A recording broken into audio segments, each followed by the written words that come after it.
یہ کہانی ایک ایسی لڑکی کی ہے جسے لوگ 10 گنا حسین کہتے تھے، لیکن کیا حسن ہی سب کچھ ہے؟ جانیے غرور، آزمائش اور ایمان کی یہ حقیقت پر مبنی داستان، جس کا نام حورین تھا۔ اللہ نے اسے ایسی غیر معمولی خوبصورتی عطا کی تھی کہ گاؤں کے لوگ کہا کرتے تھے، یہ لڑکی عام لڑکیوں سے 10 گنا زیادہ حسین ہے۔ جب وہ گلی سے گزرتی تو نگاہیں جھک نہ پاتی، عورتیں رشک کرتی اور مرد نگاہیں چرایا کرتے، لیکن حورین کی ماں ہمیشہ اسے سمجھاتی، بیٹی یاد رکھنا، یہ حسن اللہ کی امانت ہے، اگر غرور کیا تو یہ حسن وبال بھی بن سکتا ہے۔ غرور کا آغاز۔ لیکن وقت گزرتا گیا، جب بھی کوئی اس کی تعریف کرتا اس کے دل میں تکبر آنے لگا۔ وہ آئینے کے سامنے گھنٹوں بیٹھی رہتی۔ وہ سوچتی، میری طرح حسین دنیا میں کوئی نہیں، ہر لڑکی مجھ جیسی ہونا چاہتی ہے۔ لوگ رشتے بھیجتے لیکن وہ ہر ایک کو یہ کہہ کر ٹال دیتی، یہ میری برابری کے ہی نہیں، میرے جیسی حسین لڑکی کا حق ہے کہ اسے شہزادہ ملے۔ ایک بزرگ کی نصیحت۔ ایک دن گاؤں کے ایک نیک بزرگ مولانا عبدالحق اس کے دروازے پر آئے۔ انہوں نے اسے قرآن کی یہ آیت سنائی، وَلَا تَمْشِي فِي الْأَرْضِ مَرَحًا إِنَّكَ لَن تَخْرِقَ الْأَرْضَ وَلَن تَبْلُغَ الْجِبَالَ طُولًا۔ زمین پر غرور سے مت چل، نہ تو زمین کو پھاڑ سکتا ہے اور نہ ہی پہاڑوں کی بلندی کو پہنچ سکتا ہے۔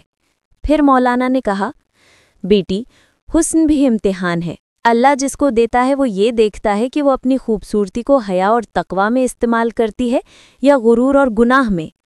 لیکن حورین نے ہنستے ہوئے جواب دیا، مولانا جی، آپ کی باتیں پرانی ہو گئی، آج کے دور میں حسن ہی سب کچھ ہے۔ لوگ دین کی نہیں، شکل و صورت کی پرستش کرتے ہیں۔ آزمائش کا دن۔ چند سال گزرے۔ ایک دن گاؤں میں خبر پھیلی کہ ایک نیا رئیس اپنے خاندان کے ساتھ آیا ہے۔ وہ مالدار، تعلیم یافتہ اور شریف آدمی تھا۔ اس نے حورین کو دیکھا اور نکاح کا پیغام بھیجا۔ حورین کا غرور جاگ اٹھا۔ اس نے سوچا، یہ رئیس میرے قدموں میں جھکا ہے، یہ میری حسین شکل کا کمال ہے۔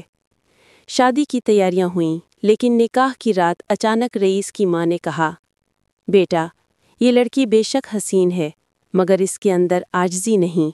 حسن عارضی ہے، مگر اخلاق ہمیشہ کے لیے رہتے ہیں۔ رئیس نے سوچ کر نکاح توڑ دیا اور صاف کہہ دیا کہ میں ایسی عورت کو بیوی نہیں بنا سکتا جو اپنے حسن پر غرور کرے اور دین و اخلاق کو بھلا دے۔ یہ خبر جنگل کی آگ کی طرح پھیل گئی۔ وہ لڑکی جو 10 گنا حسین کہلاتی تھی، سب کی باتوں کا موضوع بن گئی۔ لوگ کہنے لگے، دیکھا، غرور ہمیشہ ذلیل کرتا ہے۔ پچھتاوے کا لمحہ۔ حورین کے غرور کا بت ٹوٹ گیا۔ وہ آئینے کے سامنے کھڑی رو رہی تھی۔ اس نے پہلی بار اپنے حسن کو بوجھ محسوس کیا۔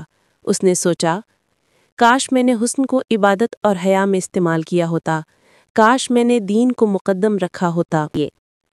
مولانا نے نرمی سے کہا، اللہ بڑا غفور و رحیم ہے، اگر تم توبہ کر لو تو تمہارا یہی حسن نیکی کا ذریعہ بن سکتا ہے۔